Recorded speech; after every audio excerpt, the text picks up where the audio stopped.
Tonight we're gathered here in Madison, Wisconsin. Today is April what? 13th, April 13th, 2005. And yes, and our subject tonight is compassion. And since tax day is only 2 days away, we pray. We pray that the IRS will have compassion. Like that, I only joking. Like that. So tonight we have an important discussion about compassion. And I was fully prepared. I like this chair. This is my blackboard back here. I was fully prepared to talk about meditation on the meditation cushion, which is really the workplace, the actual workplace of your meditation practice. And lo and behold, if I didn't write what had been written, and we're talking about compassion in the world, and so I scratched off the 2 or 3 lines that I was using for reference tonight, and I decided I'd have to go back and think of another subject. And so tonight we're going to talk about actually what was said was very nice. It says, what if everyone in the world possessed compassion, and what would that world be like? And that is a marvelous. They have these fantasy fantasy games that people play. I heard about something called Dungeons and Dragons. Have you heard about that? I don't know. Maybe when I first come, people always talking about Dungeons and Dragons like that, and these kinds of visualizations and fantasy role playing that they do. And but what if there was a method to do a fantasy role playing where you could visualize a perfect world? And in that way, this perfect world visualization, which can be very intense and very powerful, is actually what we call the mandala practice. And this offering, visualizing the perfect world and offering it to the internal or the outside guru for specific requests like that. And this perfect world that you describe is inhabited, is part of the mandala practice. However, it's very important that our discussion tonight really focus on the nature of compassion. And the only method that you can experience compassion, yes, you can experience compassion in 2 main ways. One is that you can be the recipient of compassion. Isn't that so? And another one is you can be the giver of compassion. And although to a person who had, or like a robot, or a person who had no ability for feelings whatsoever, that it would be impossible for you to discuss what is it about compassion that feels so good when someone is directing it towards you, and how that expression of compassion in someone else can change the way you think, and can change your method, can change your dynamic, just like completely turning you around, and it can destroy anger, and it can destroy anxiety, and it's one of the most healing. It's one of the most healing feelings that you can feel directed towards you. Now, some people, yes, most people, when they feel compassion directed toward them, that they are most, how you say it? They become soft and receptive, and they have this marvelous feeling when compassion is being directed toward them. However, there are many who you would not direct compassion toward them because you might get a punch in the nose. They say, how dare you feel sorry for me? And people like that you have to be very careful toward expressing any compassion toward them, because they will, that they have a kind of mindset that they say, you're denigrating me, you're looking down on me, you think that I have nothing and you have everything, and you being proud like that. And so there are many in this world, isn't that so? Many in this world like that. So even one who has a compassionate nature better be very careful who they direct. Allow people to experience their compassion, or they might get themselves into trouble. And then the person who is professing the compassion is in a little bit of a dilemma, because it could very well be something that is very deep and very important for them to work on. All right, and so like that, that dynamic is can be a very healthy dynamic, or even someone who received nicely your compassion, and later they decide to feel ashamed that they had to demonstrate something and be an object of compassion, and like that. So there's a lot of really strange and complicated. I not really think about this much, but there's some very strange and complicated issues that have to do with pride, and have to do with feeling important, or feeling being so aware of somebody trying to push you down by pushing compassion at you. We have to be very careful, don't we? It's true, like that. Yes. So there is appropriate compassion, and then there's inappropriate compassion. Now this doesn't preclude, as they say, someone who is demonstrating compassion for really all the wrong reasons. For example, they might be trying to put someone down or feel superior, just the very things that other person was thinking, that the one who's giving the compassion may be producing all of those things in their mind and shooting out like that. You very low person, and you're an object of pity, and that makes you an object of compassion. So that doesn't help to say, I was just being compassionate and they not understand me, like that. And so one has to be extremely, there's something about it that one has to be very skillful in how they demonstrate compassion in the world. Yes? Also compassion is very much associated with emotions, isn't that so? And so for someone to express compassion, that they must have to work themselves into a certain kind of emotional mood in order to be able to let this compassion flow out of them toward this other person. And like that, that their emotional, the one who is giving compassion, their emotional health might not be the best.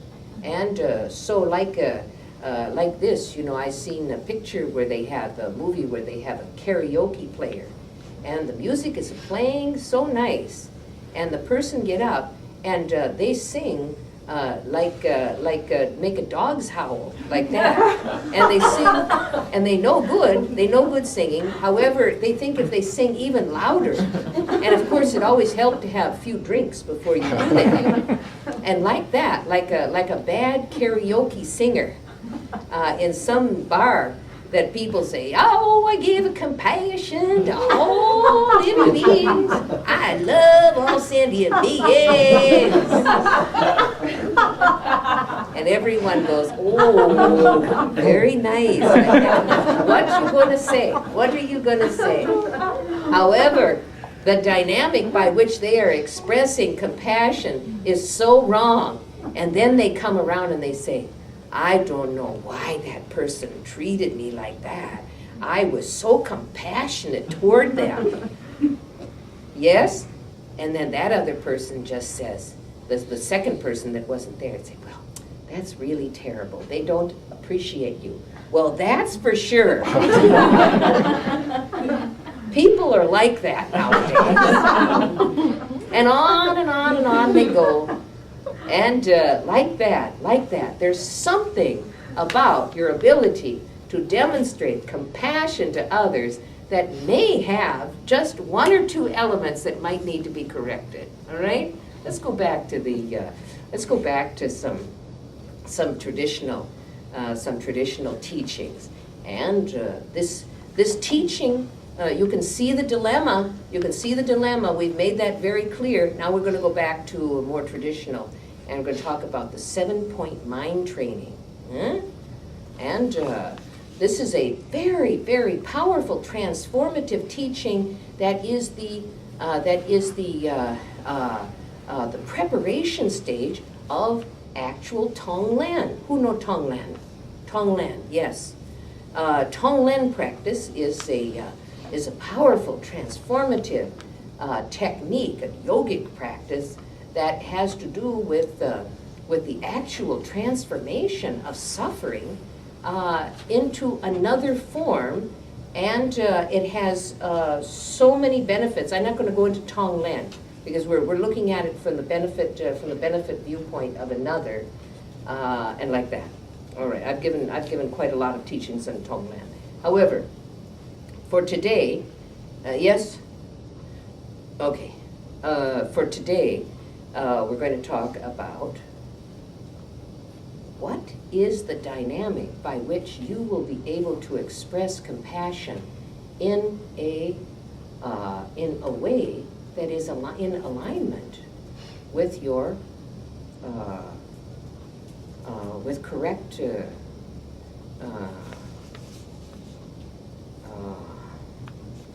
how do we say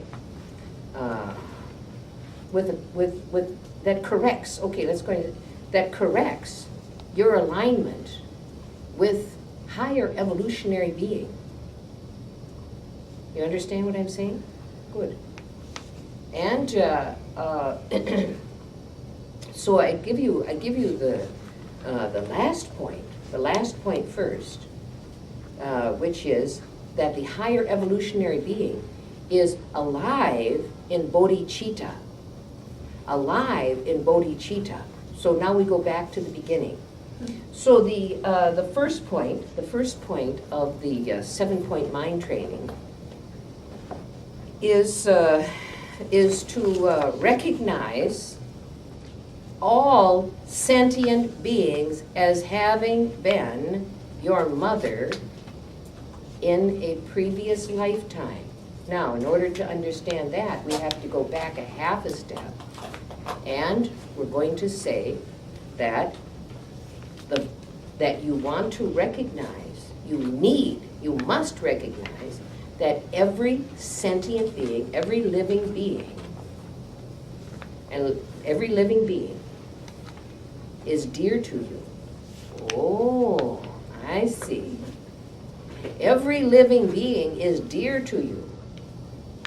And that feeling of dearness has to be intensified because it's not easy to remember that.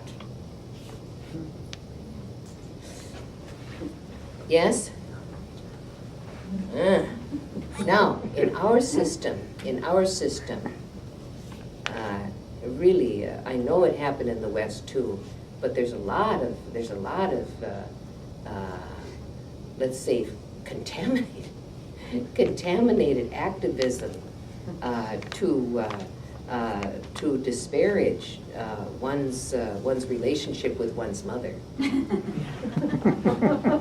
Okay, that we don't have in Tibetan system or the Eastern system. That to disparage one's mother would be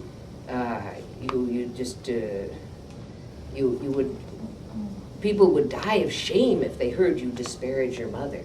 And here, it's like the thing to do. And yes, and so we say that every sentient being has been your mother, and we use the dear one as the ultimate dear one. Yes, the ultimate dear one is your mother. Now, when I say the ultimate dear one is your mother, to a Tibetan audience, they would go, yes, yes, and they would turn to each other and they would say, that's so true. And they would, and immediately the heart would go, my mother, so special. And you would see that I am affirming, you would see that I am affirming your love for your mother. And you feel victorious. You feel victorious in your in that beauty relationship with your mother. And in that way, you can, I would just say, like that, every sentient being is dear to you, same as your mother. All right? Now, please try to understand it. Please try to understand it in the way that that the traditional teachings are done. And I'm sorry that the fashion has become to criticize whatever is wrong with you, that you find some way to criticize. I had one student whose mother had a bit of a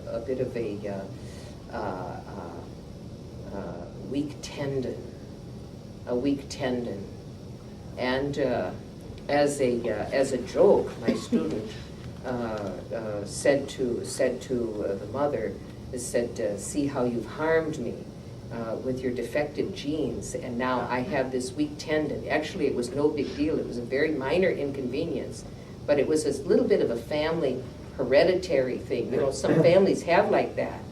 And she joking with the mother, saying, "Look how bad you are that you have passed on these defective genes."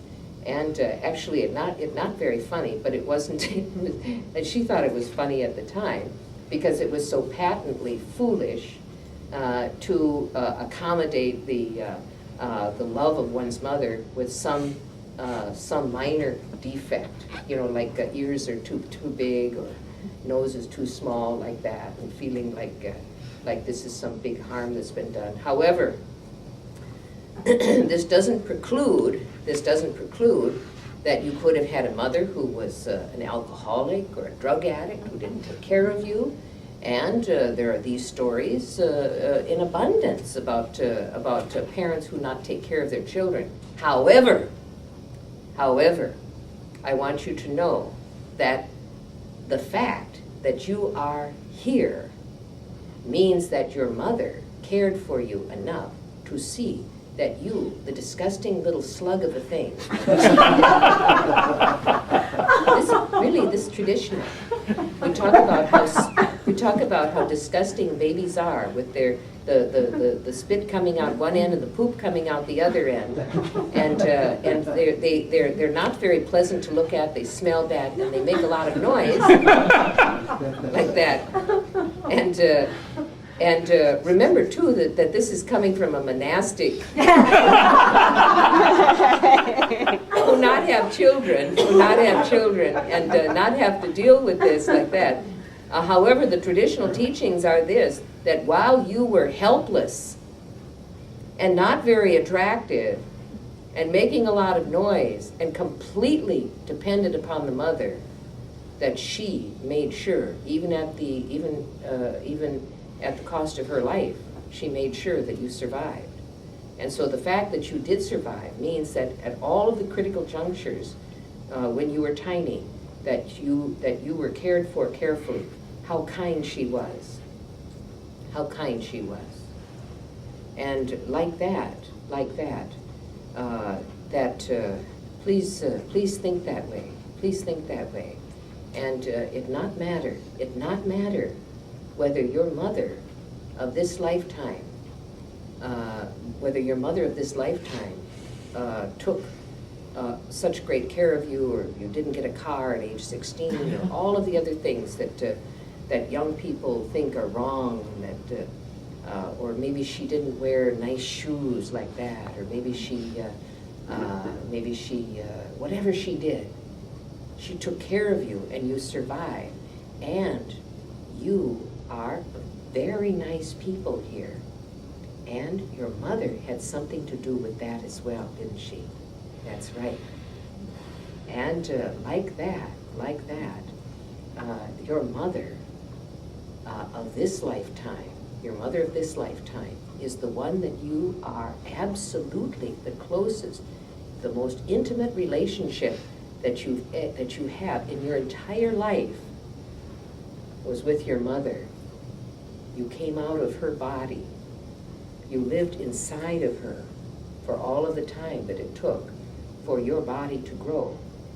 And you would not have been able to come out if she didn't take care of herself, not for her sake, but for your sake, while she was pregnant. And so everything that is dear comes from your mother, all right? And like that, you know that she isn't your first mother. You know that she is not your first mother. You know that that you had other mothers at other times, in other lives, that you have been emanated into a human form so many times that the number of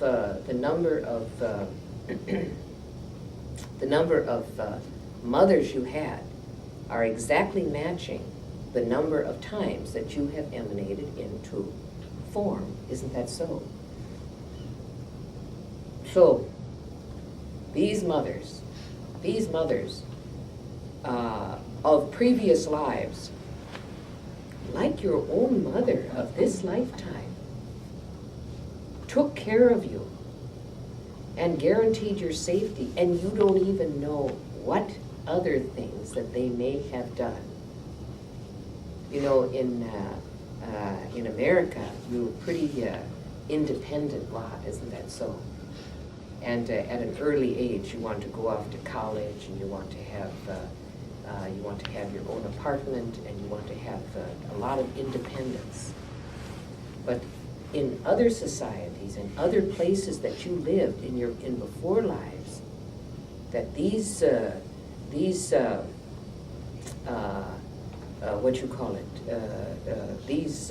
independent ways were not like they are now, where you have a dishwasher and a washing machine. You don't need someone to do things. You can do everything that you can with one elbow. You can be cleaning the kitchen sink and doing the laundry over here, and you're talking on the telephone here like this. You could waste a whole day just doing those 3 things. You could finish them all in 10 minutes. And like that, you have so many conveniences, but not like that in before times. Isn't that so? That if people didn't have close interconnections, especially with family, that they couldn't survive.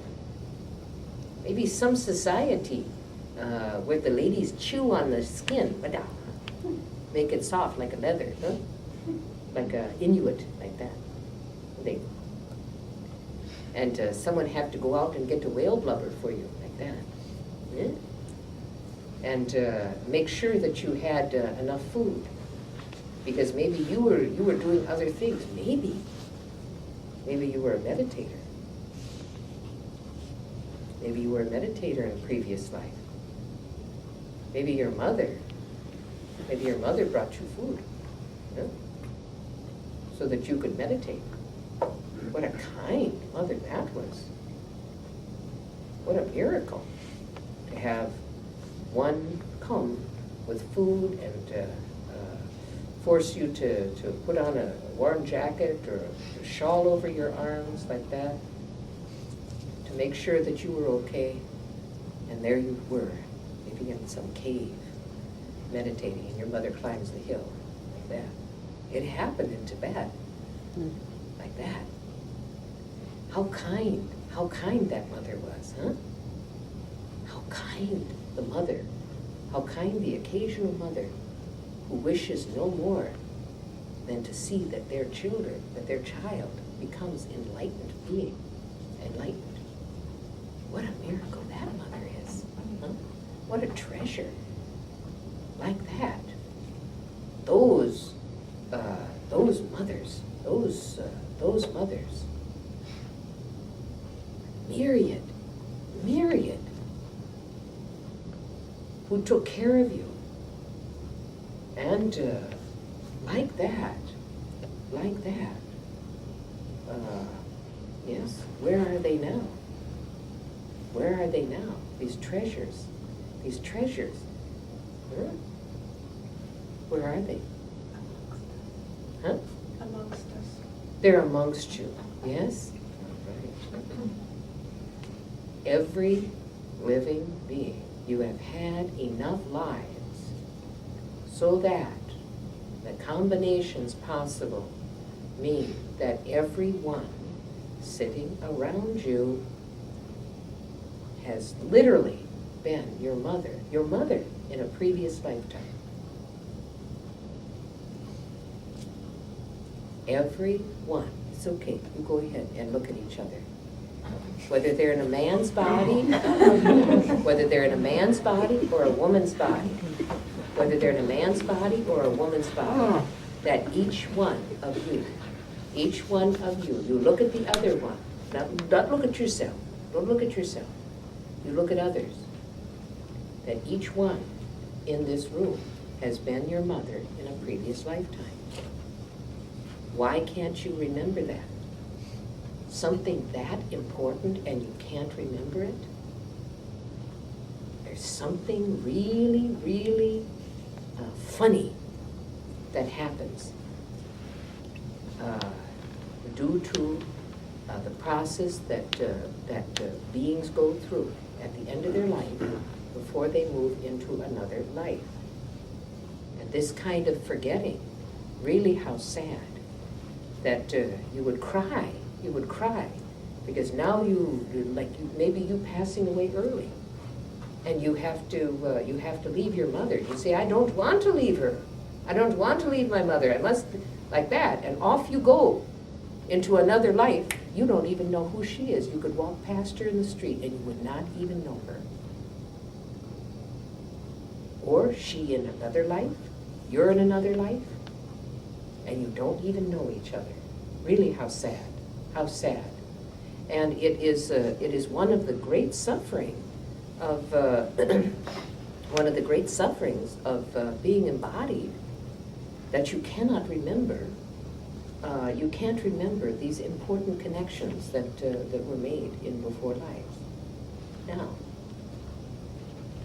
the purpose here is to understand not just the people in this room, but every living being has been your mother in a previous lifetime. All right? And when that happens, remember, your most intimate connection, the most intimate connection that you have had with another living being has been that relationship of being born to another. Now, how easy, just that part, how easy to feel comfortable with others. There's no shy anywhere. Like that. From your own side, Now, you don't have to tell anybody. You don't have to tell anybody. But from your own side, you feel like they are dear. How dear they are. Are you with me? Just this much is a huge healing of psychological hurts and feeling of not belonging and all of these things, and exactly where you belong and where you are. How precious they all are, how dear they all are. And in the privacy of your own meditation cushion, if you want to feel this strongly, you go ahead and you feeling this on the outside, but imagine how big it can feel on the inside. There's no limit, it's limitless. This feeling of the dearness of all, of dearness of others. Ready? Okay. Now, point number 2 is remembering their kindness. They are so dear for so many reasons that you can understand, such as having given you birth, taken care of you, fed you, perhaps looked after you. Sometimes mothers live to be 120 and their children are 100, like that. You could pass away from old age and your mother could still be taking care of you in that life. Yes? And how kind they were. You think of the kindnesses, the small kindnesses that your own mother has done for you, things that you probably took for granted. And remember those kindnesses, and remember that mothers of your previous lives, especially those lives where mothers encouraged their children to become enlightened. And imagine how kind all of these kindnesses, it's a massive kindnesses that have been performed for you. So large, it is almost beyond comprehension how all of the kindnesses that living beings have performed for you. Not only have they performed them for you when you were in the relationship where they were your mother, but imagine the kindnesses that they performed when they were your father. Imagine the kindnesses when they were your brother, when they were your sister. And imagine the kindnesses that they performed for you when they were your child. Now, these are various relationships that we have, traditional relationships that we have with living beings by virtue of their family name, father, mother, brother, sister, like that. And through myriad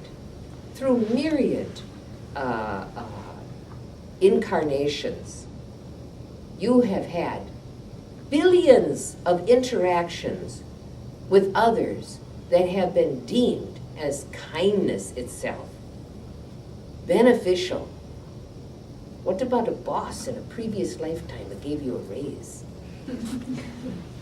What about sometime in the past, someone gave you a diamond? You were pretty excited about it then. Yes? What about when they honored you as being the greatest snow skier? How kind they were, like that, to raise you up in honor, like that. How kind they were to support you in your old age. How kind when at the end of your life, when you could barely even bubble, thank you, that they put food in your mouth and massaged your hands and legs like that, and took care of you right up until the end. How kind they were. How kind all living beings have been to you through their myriad methods. Yes? Remembering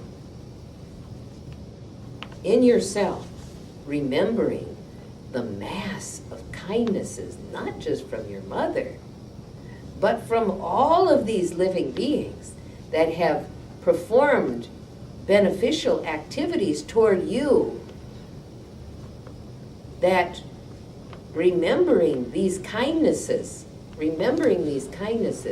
is so important. It's so important. And brings you into focus.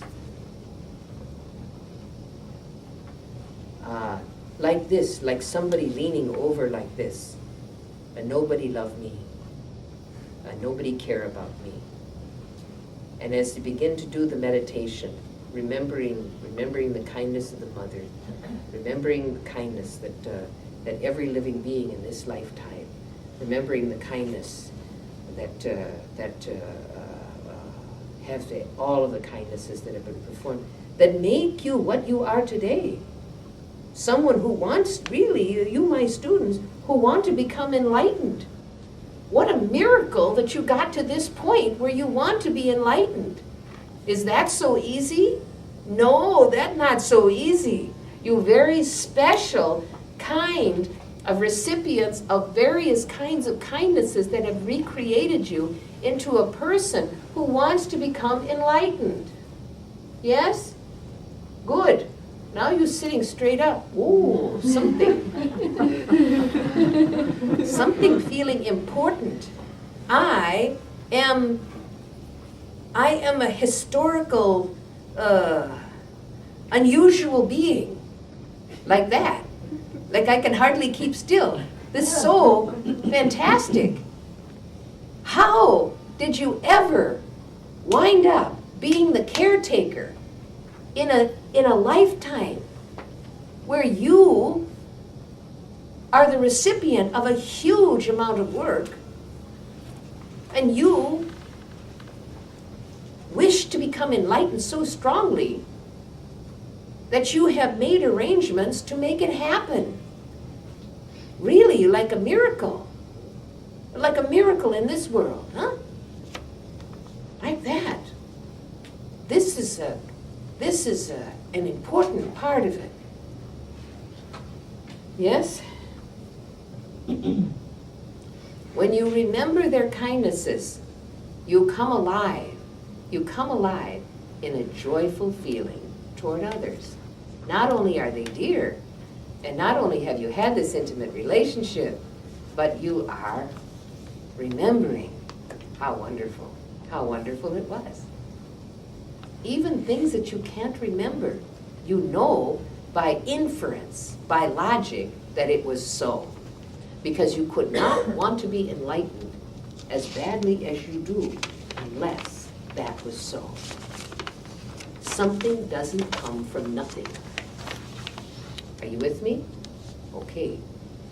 And point number 3. You want to repay their kindness. Yes? You want to repay their kindness. Look how kind they've been. You think that you may have done some good things in before time and helped others, and maybe you even brought food up the hill to someone else. But we aren't looking at that part. We're not looking at that part. Because right now, we're working on developing a certain ability in you. Yes? Developing a certain ability in you. And that ability needs to have an understanding that you owe something. There is something that you owe to others. You must have a way to repay their kindness. Isn't that correct?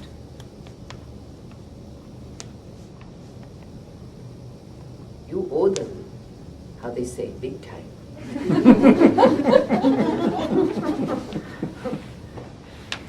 Why? Yes, because they need it. They need that. There is something that they need, and that there is something that you need in this dynamic. And literally, the debt, like the national debt, how many billions and trillions, that is where your bill is at right now. Way past the national debt. Because so far, you have accepted these kindnesses very easily like that. Just to feed me and take care of me and this. And what have you done? What have you done so far to repay that kindness? Not very much. You know, I not know very much about economics, but I know that no matter how much money the government pay back to people, that the national debt keep going up. Isn't it so? And like that, even though you're doing some nice things for people, that the mass of repayment is even larger than it was before, simply because time has gone on and you have not repaid the energetic debt that has been given to you. Huh? You with me? Get it? So, once you understand that there is a debt, there's an energetic debt which needs to be paid, that you are most happy to do it because, why?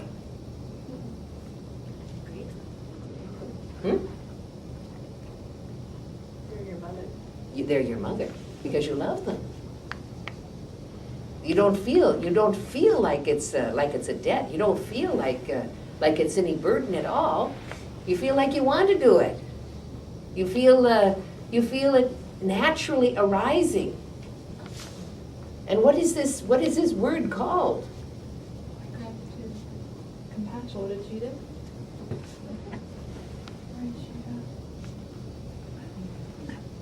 Gratitude?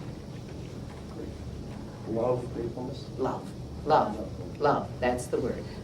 Love is the word. You feel love toward them. But is this a sentimental love? No, it's not a sentimental love. There's nothing that's going to give you tooth decay. When you experience this kind of love, this is big. This is big. You feel something happening in your heart, and you feel something that you want to accomplish something. You want to express that love. Otherwise, it's like an incomplete. It's incomplete. If you have this strong feeling, and you want to repay how kind they were. You want to do something for them. That this love, the correct love, you feel it a little bit on the outside, and you feel it very, very strongly in your actual being. And that's why this is a meditation and not a self-help kind of technique. That's the difference between doing an authentic practice, that the work that you do in this must reflect in what is happening on your interior. And your interior must be permitted and also encouraged to experience love in its own valuation.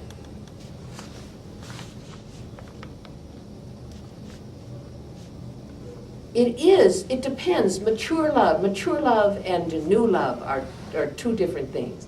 When you first start experiencing this, it's going to feel like an excitation inside. It's going to feel like something is moving in your heart, and something is rushing around looking for something to attach to. Isn't it so?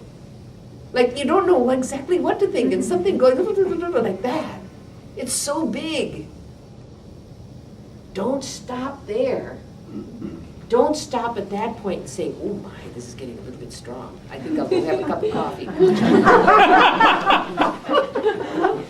This is not the time to stop. This is the time to allow that excitation to gather its elements, which have been in very, if your actual being had a house, which is not a house, we know like that, but let's just think like a house, and you had it want to make a cake for someone. It do something loving like that. But they remember that underneath the sink in the shed is the flour, and they go rush out to the flour, get flour, and the sugar is in a shoebox way back in the gut like that. To find the sugar and get all of these elements together that haven't been together in a long time. Cake hasn't happened in a long time. And this excitation of your actual being is good. And this rushing around, I can't explain what's happening inside, but cake come the best idea. And you've got to get the spoons, and I don't know, when I get cooking, I love to cook in my before, and I don't cook very often now, but when I do, the spoons fly. And I don't know, I don't get batter on the ceiling, but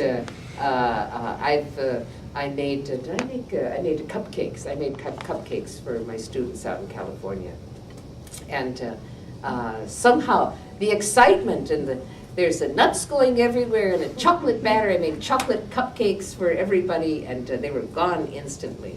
And like that, I can get very excited when I'm going to make something for someone else. Now, chocolate cupcakes, I don't care about at all. It not matter at all. But the idea of making cupcakes, for my students in the monastics out in California got me going so strongly that this idea of gathering love energies, looking everywhere. Where's the pan? And pretty soon there's pans clanking on the floor, and getting the oven the right temperature, and then you have to wait. Because something happens between the gathering of all of these elements to make cake and putting it in the oven like that. And then one has to remain very, very quiet, because the cake doesn't happen. The cake doesn't happen in flour. It doesn't happen in sugar. It doesn't happen. It happens in a combination, and it happens with the heat. It has to be subjected to heat and time. And like that, when you get a very, very beneficial state of mind, you gather those elements, and then you hold it carefully as a treasure, like that. And as this love energy matures, that you are able to have all of the elements much closer place, and it comes into different levels of maturation. One should not expect that the love energy, which is so important, that you be able to express this love, first must be able to express it within yourself, because you can't give away anything that you don't possess. Love doesn't happen This kind of love doesn't happen in the process of giving it away.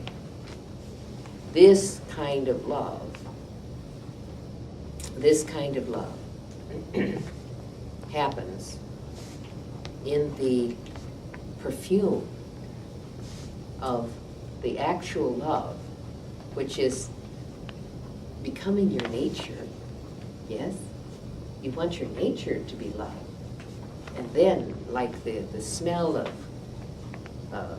chocolate cupcakes, that is the love that you can express like the perfume, but you don't give away the actual cupcake.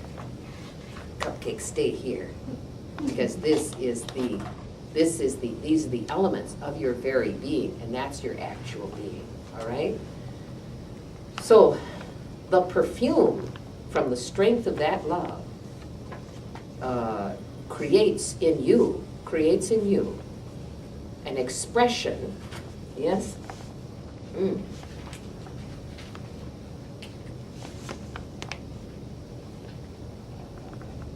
Creates in you an expression that wants to have an object.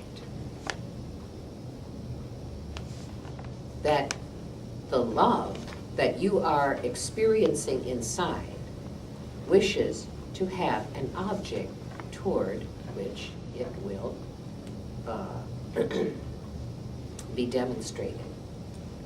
Now, this is 0.5. 0.4 was love. 0.5 is the arisal of compassion. Now, how very different the feeling is, isn't it? Wishing to express compassion through this dynamic comes very, very different than inferior forms of compassion. And that this kind of compassion now is to understand from that position that how very, very much suffering is experienced by living beings, how worn out they are, how tired, how exhausted, how unhappy, how suffering that living beings are. And that need, you can very well see how that suffering has manifest in your own life. Even you want to be an enlightened being, and still you have ample examples. That's not easy to say. Ample examples. Yeah. Of suffering, mental, physical, emotional. You don't have to go very far before you understand your own suffering. And imagine your kind mothers suffering under many, many different kinds of activities that are causing distress. You know, like this, the concern that you would have at this point in the meditation, at this point in the 7-point mind training, would be like as if you were the mother of teenagers, and here it is midnight, and it's snowing and icy out, and they are out driving, and they're drunk. Now, you would be very frightened, wouldn't you? Like that. You would be very concerned. You would be very concerned. They didn't have to drink. They didn't have to go out on an icy, stormy night, but in fact they did. you know, you want to shout them and say, don't, you're so stupid for going out in this weather, and why would you drink, and you're so dumb. But still, there they are. And the fear that you have for their safety is so strong that your heart is almost bursting with concern. Could you possibly feel that for all living beings? Can you take that and understand that all living beings are harming themselves in that or similar ways? They're endangering themselves, and they're your most they're your dear ones. They're your dear ones, like that. What to do? And this compassion, this compassion energy, this compassion that you are feeling, draws your mind into a very careful focus. Not what you might think, which would be a hysterical running, what to do, like that, where your mind goes everywhere. You know that? That feeling? What to call the police, I think I'll go over here, like maybe I'll get in the car and then, no, not like that. This compassion and concern has very little to do with the specific activities that sentient beings are doing. And in fact, it's very difficult for you to understand what sentient beings are doing to harm themselves. And in that way, your mind needs to come into a focus place where your mind is able to comprehend the nature of the interior compassion. The interior compassion, which is where the changes need to be made. This interior compassion is a very focused compassion. You are not getting hysterical. You are hardly feeling concern in the usual way on the outside. You are so concerned that like a paramedic would come upon a scene where they are seeing an accident and there's blood everywhere and people are shouting. Are they running around and screaming, help, help, what to do? No. They are so focused like that. They are so focused on what is it that I am able to do here. And like that, in order to see the situation in a crystalline quality, that one's mind comes into pinpoint focus like never before. And that compassion, that is called compassion in our tradition. This is the height of interior compassion. And, yes?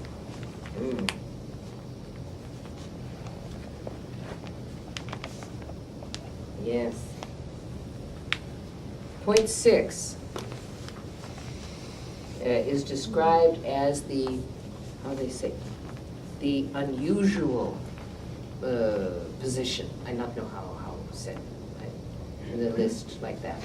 I had to look it up because I had no idea what kind of unusual position that was being referred to. However, once I read it, I recognized what it was. That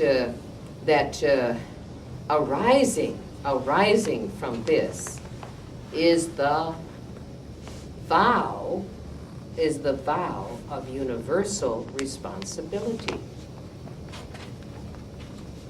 This vow says, this vow, which is now in an energetic place, but it can be little outside too, that this vow promises, I myself will free all of these. I myself will see that all living beings enter into happiness. And I myself will vow to free all sentient beings from suffering. And this is the universal responsibility, the universal vow. That is the powerful wish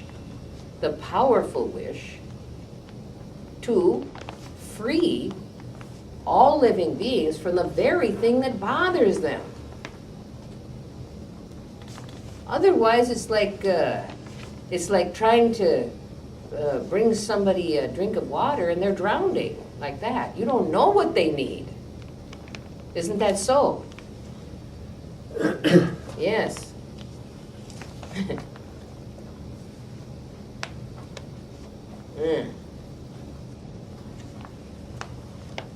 And this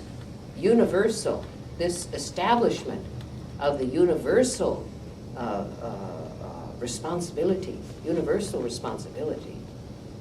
is not coming from some sense of educational propriety or feeling that it's high level, that it's more like an enlightened being, so I should feel that way. All of these might be observed in someone who had this vow. However, from your side, which would look very different, that you say, because the need is so great, and these are my mothers. Why would I sing and dance on the shores of the water like that, on the shores of the river, while my mother is drowning? It would be like that. To go into, and this is important, to go into one's own personal liberation, saying, I'm okay now. Off I go into nirvana. Off I go. I'm free now. Everything's going to be okay now. Well, what about them? They were the ones that supported you during your entire million year career. What about them? And we say it's like someone who's singing and dancing on the shores of the river, the fast-moving river, while their mother is being swept out and drowned. It's insane. That position, when you look at it carefully, that position is insane. And this universal vow will prevent you from entering into the lower enlightenments, and you stay and work. You hold yourself through this vow. You hold yourself and prevent yourself from going into an ordinary liberation.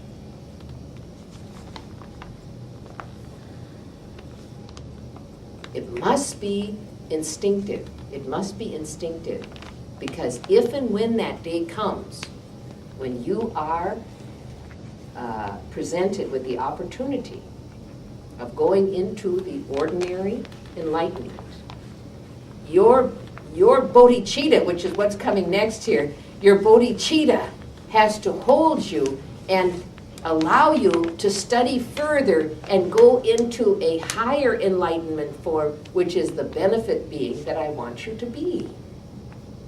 And I know that's what you want. You told me that.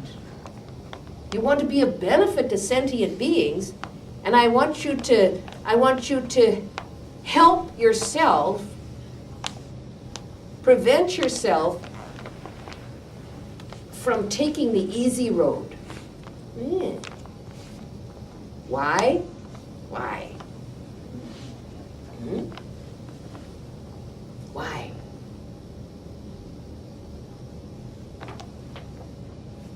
more can be done. They need us. They need us. Good, good. They need us. Can you refine that one step further?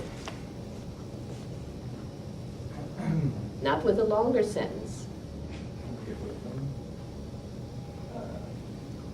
Not us. Not us. They need me. They need me. Let's change to they need me. And like that, that is the universal vow of responsibility that will help you, remain, and like that, there will be many experiences that you will have, that are nowhere near the place where you are going to be going into a personal liberation situation. However, if you don't practice this universal responsibility right from the beginning, some of you are quite beginners. If you don't practice it right from the beginning, by the time that happens, you'll just be like, oh, like that. And off you go into cessation, just like a little candle being put out. That's not what you want, is it? Is it? Good. That's what I like. You want to have the opportunity to do more. You are in a life form where your mental and your development allows you to be able to do more. Yes. Would it be, how do we recognize this personal liberation as different from ultimate enlightenment? What would be the... Work on bodhicitta now and you won't have any problem. Don't worry about that. Only work on your bodhicitta and it will happen automatically. You don't have to think, let me feel the personal liberation pulling at me and then I will work on this bodhicitta vow to prevent that from happening. No. If it's not spontaneous in you, you will definitely, at that time, you will have no other choices. You will enter the personal liberation, which is the cessation of the Hinayana path. Is it good? Is it good, this liberation? Yes, it's very good. It's very good. Is there more? Yes, there's more. Okay. So you don't have to, you must work on the bodhicitta. And this energetic which is building in you now, that is the universal vow alive in you. I myself am taking responsibility, and you be extremely determined. I will save all sentient beings. You don't go on the street corner and say you're going to save all sentient beings. You don't have to announce it to others. This is something that is done in you. It's done inside. It's a way of expressing. It's a way of expressing your repayment of the kindness of others. And while this is happening, the cupcakes are just flowing from the oven, continuously, perfume. People say, my, you are a compassionate, loving person. Like this. They smell your perfume. They love it. They want to be around you. And people around you feel better.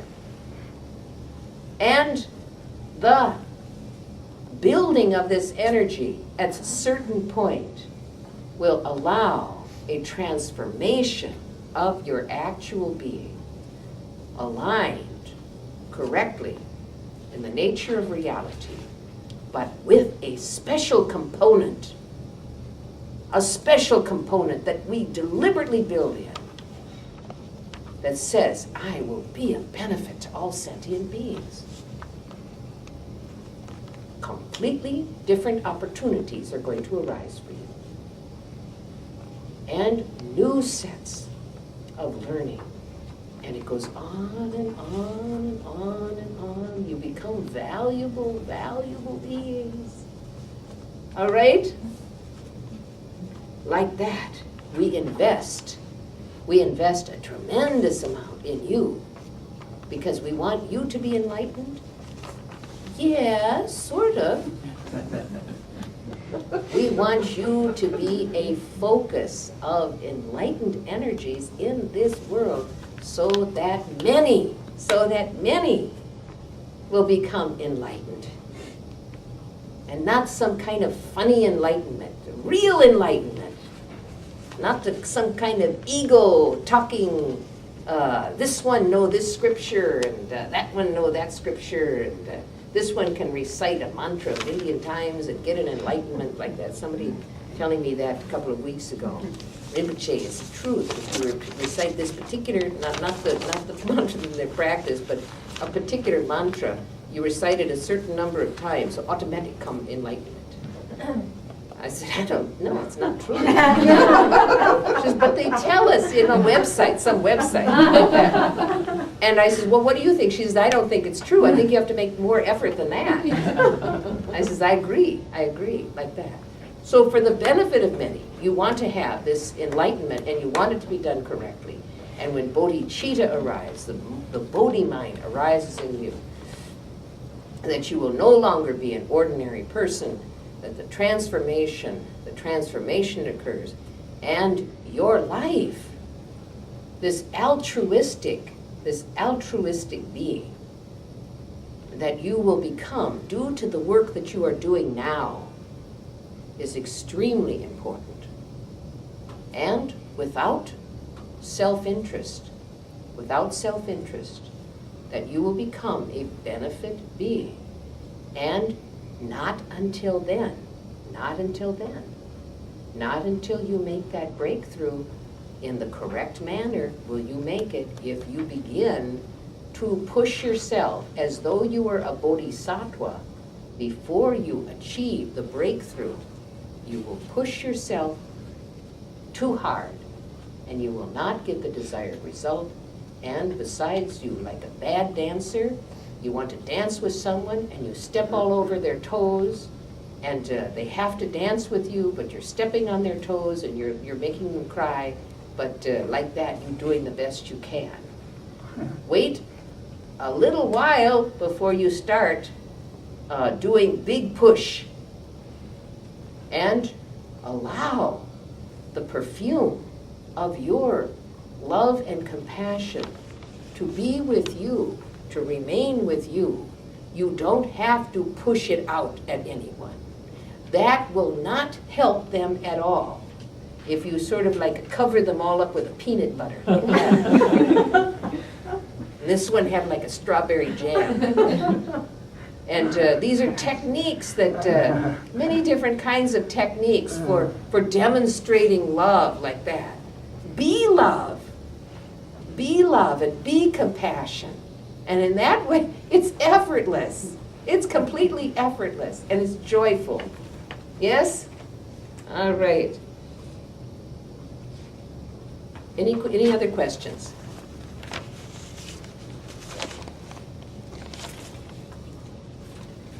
Yes. Andy?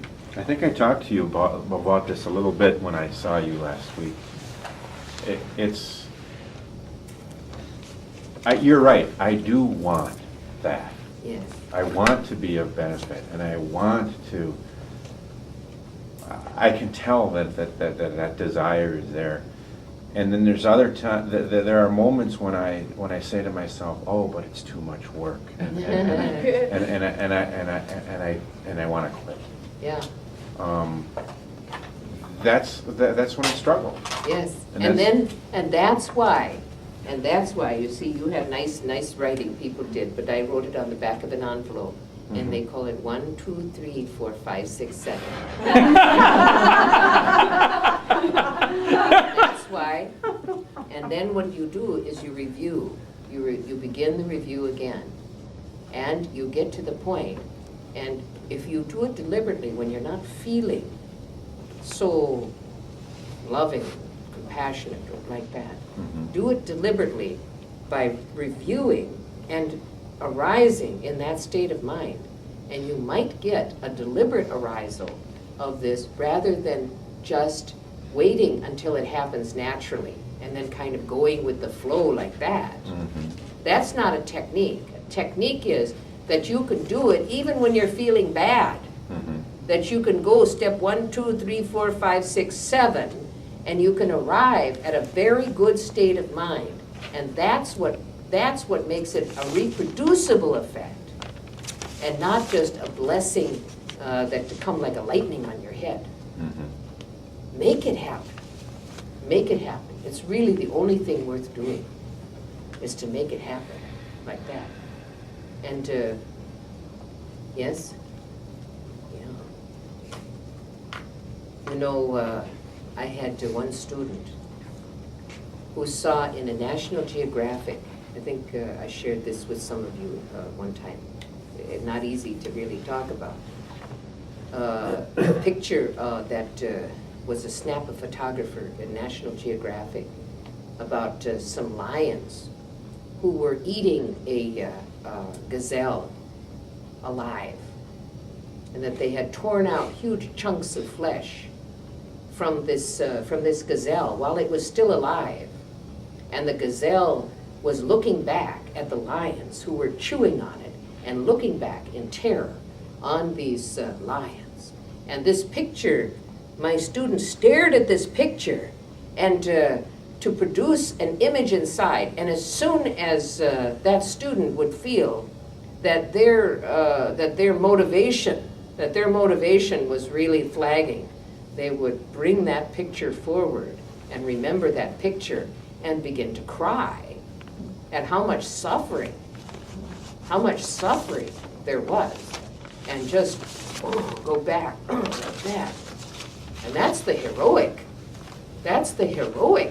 part of it. Now that imagery might be too strong for you. I don't want you to think that I'm expecting you to do that, but it worked for that one. It worked for that one. And they never forgot. They never forgot at how much living beings were suffering. And that many, you know, this weekend, I know a number of you are going to be at a retreat. And one of the things that we're going to be working on is developing antidotes. We're going to be working on antidotes and personal antidotes, and that's some personal work that people will do in between times. And I'll explain more about that. And this is an example of a personal antidote that would be used. But please don't make it that rough, because that's almost too strong. Yes, dear. I seem to have some problems with the part where it says that I will be the one to benefit all sentient beings, because you're benefiting sentient beings. There's many Rinpoches, there's many enlightened beings, and this sounds sort of egotistical that I will be the one. That's I why will work with others. No, it can't work that way, dear. It must be a personal. It must be a personal commitment. But as I said, you don't tell others. You don't go on a soapbox like that and tell people, make a big speech like, I'm going to save you. We never do it like that. We never talk about this. You're taught it in this way, and you do this in your meditation, but you never use it as a position to enhance your own ego. However, at the critical time, if you say, I will work with those who are doing that, or others are doing this, then what does that mean? That means that it okay, they doing it, I okay going here, because they're doing it. How will that keep you from, it won't. Are we supposed to think of the I in this larger sense that we think of you? The I is the heroic being that is the bodhisattva. That's the heroic being. Like you are the tip of your finger, as you tell us. No, it not come like that. You will feel in your entirety filled with the strength and vigor of a Hercules, with this power rising up in you. When it happened, you feel like I can do it. I can, and like that. And this is strong blessing coming from inner guru. It's not something. It may feel like but we all know that inner guru is something to do with this. And who is the hero? Who is the hero that is teaching you how to be a hero? Inner guru. Inner guru is teaching you how to be a hero. Because he hero. Like that. Yes. So does the actual being actually become enlightened at that point? You know, when We it hope. meets the body mind? Okay. Oh, the Bodhi mind is the enlightened mind. Okay. And, Yes. and the actual being, I mean, inner guru is teaching you and is now being a benefit to all sentient beings, even though our actual being We'll might see. not be aware of it? We'll see what your qualities are. Once you make that breakthrough, then we check what your qualities are. You don't even know what you're capable of doing. But the inner guru is still being a benefit now, isn't it? I mean, the inner guru, You mean after enlightenment? even before enlightenment, the inner guru, I mean, not actual being, but I'm confused. I'm with you.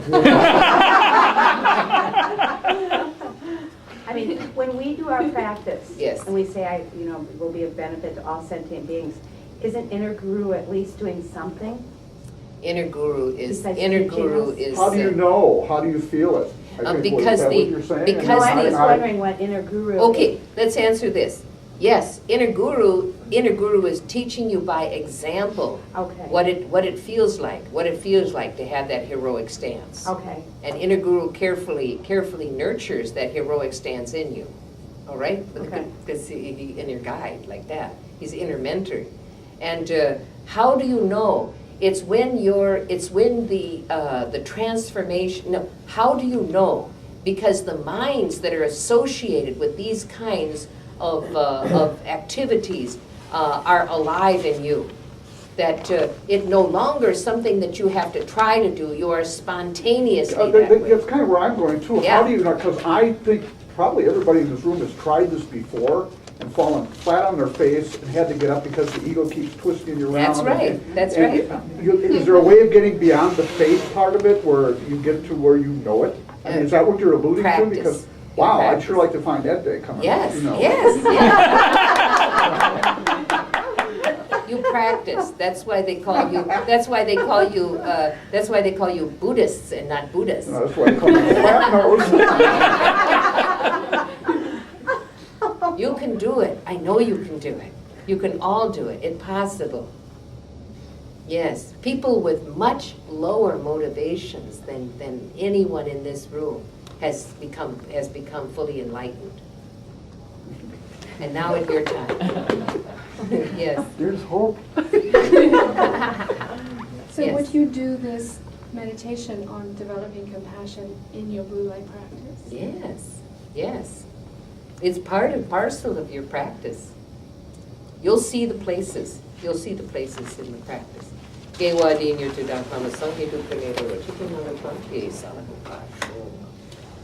Thank you.